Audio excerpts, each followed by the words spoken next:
Salut à tous, Jean-Pierre de teamtennis.fr pour vous donner des conseils pour votre tennis. Dans cette vidéo, je vous présente mon test de ces chaussures, les Adidas Ubersonic version 2 et version 3.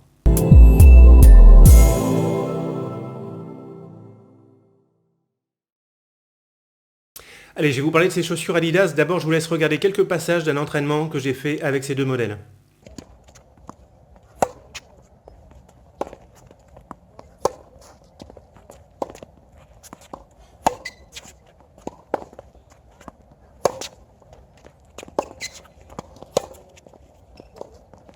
Ouais.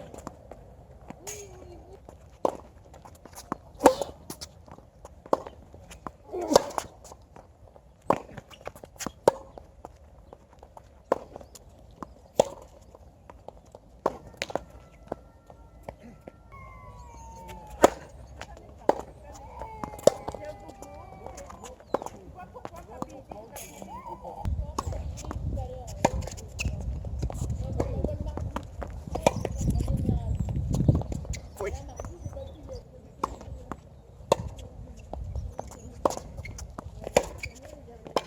Non, je suis plaignant. Oh.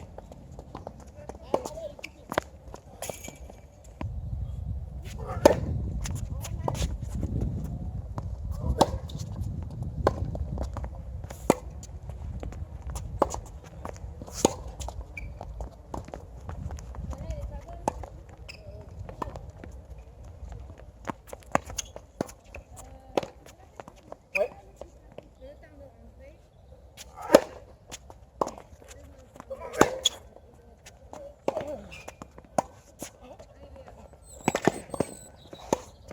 Oh là là là là là.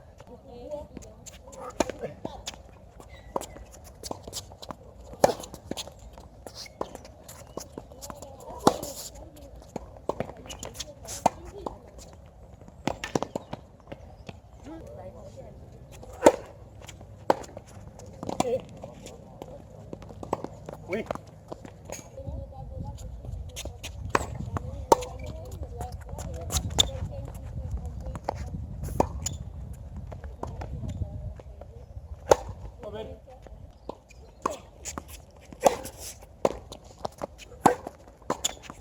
Oui, ça peut pas lober là.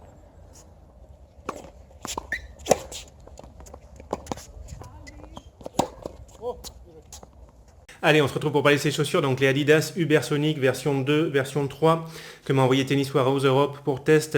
Pour vos achats de matériel de tennis, je vous invite à aller sur le site Tennis Warehouse Europe avec qui je suis partenaire, en cliquant sur un lien affilié que j'ai avec ce site.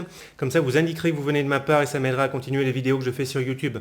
Vous pouvez trouver mon lien affilié en cliquant sur le petit i par ici. Mon lien est aussi dans la description sous la vidéo et vous pouvez aussi utiliser l'adresse qui s'affiche directement sur la vidéo. Allez les amis, c'est pas tout ça, on y va, on parle un petit peu de ces chaussures là, Adidas Ubersonic version 2, version 3. Alors, niveau confort, moi j'ai préféré la version 3. La version 2 est confortable, mais en fait j'étais un tout petit peu serré en largeur, donc forcément c'était un petit peu inconfortable. Je pourrais jouer avec ces chaussures, mais à choisir, je préfère vraiment la version 3. À l'avant du pied, là mon pied avait plus de place comme ça en largeur, donc plus de confort pour moi avec la version 3.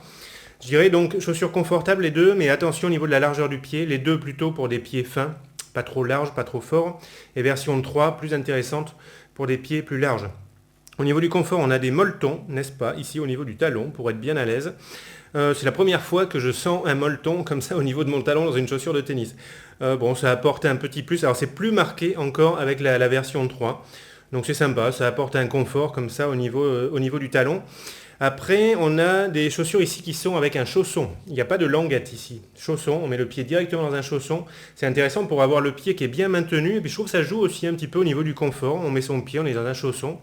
On est bien, ça c'est un truc que j'aime bien. Au début, j'avais testé une chaussure à chausson, j'avais pas aimé. Mais en fait, elle me gênait pour une autre raison. Et je trouvais que c'était un petit peu difficile de mettre le pied dans le chausson. J'avais peur un petit peu de déchirer la chaussure en forçant pour mettre le pied. En fait, il faut s'habituer. Moi, je me suis habitué. Maintenant, j'aime bien, en fait. Il faut bien défaire les lacets Et pour passer le pied, j'étais plus à l'aise avec la 3. C'est élastique ici le chausson, donc c'est quand même étudié pour. Mais c'est plus facile, je trouve, de passer son pied dans la 3 que dans la 2, qui est un petit peu serré là au niveau du chausson. Allez, après on va parler de l'amorti. C'est super important pour la prévention des blessures. Il ne faut pas avoir des chaussures qui sont complètement molles, dans lesquelles on s'enfonce complètement. Ça voudrait plutôt dire que l'amorti, il est un petit peu mort dans ce cas-là. Et puis des chaussures très dures dans lesquelles il n'y a pas d'amorti, là c'est mauvais parce qu'on se prend les chocs au niveau des genoux, des hanches, du dos, etc. Donc il faut un bon amorti, mais qui soit quand même ferme en même temps. Donc l'amorti, il est satisfaisant avec ces chaussures. Ce qui est important de savoir pour les chaussures de tennis, c'est que toutes n'ont pas un amorti sur toute la longueur de la semelle. Il y en a, elles ont un amorti uniquement au talon, souvent les chaussures qui sont moins chères. Moi, je prends systématiquement les chaussures qui ont un amorti intégral sur toute la longueur de la semelle, ce qui est le cas avec ces chaussures. Donc, bon amorti au niveau du talon, c'est présent, c'est bien. Aussi au niveau de l'avant du pied, c'est pas monstrueux au niveau de l'avant du pied. Et du coup, on a avec ces chaussures une sensation d'être vraiment proche du sol. Donc, les deux chaussures sont assez souples. Elles se plient facilement ici, mais là, à nouveau, je dirais vraiment un tout petit plus pour la version 3. La version 2, il y a vraiment une bonne souplesse, mais en se pliant comme ça, il y a une partie rigide à ce niveau-là qui venait un petit peu appuyer sur mon pied et qui nuisait un tout petit peu au confort. Donc bonne souplesse pour ces deux chaussures, mais un tout petit plus pour la version 3. Allez, ensuite, il y a une autre caractéristique qui est très importante pour les chaussures de tennis, il s'agit du maintien de la cheville. Ça, c'est très important. Et là, pour cette caractéristique, je donnerai un avantage à la version 2. Il y a vraiment un gros maintien ici, avec ce renfort ici au niveau du talon, au niveau de la cheville.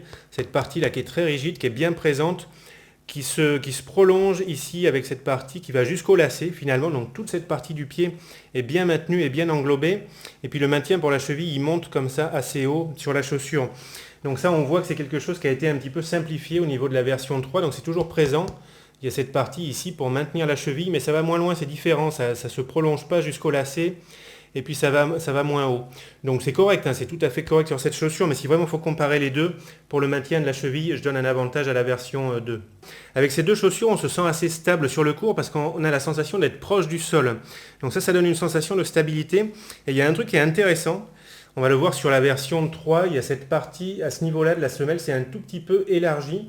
Et donc c'est pas grand chose, mais quand on porte la chaussure, en fait on a l'impression que ça agrandit un tout petit peu la surface qu'on a au sol.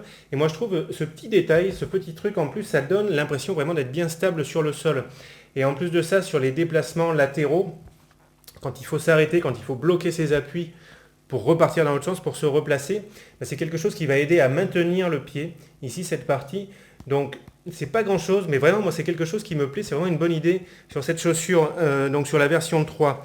Bon, c'est aussi présent ici sur la version 2, mais un tout petit peu, c'est moins marqué, c'est quelque chose que je préfère au niveau de la version 3 ça.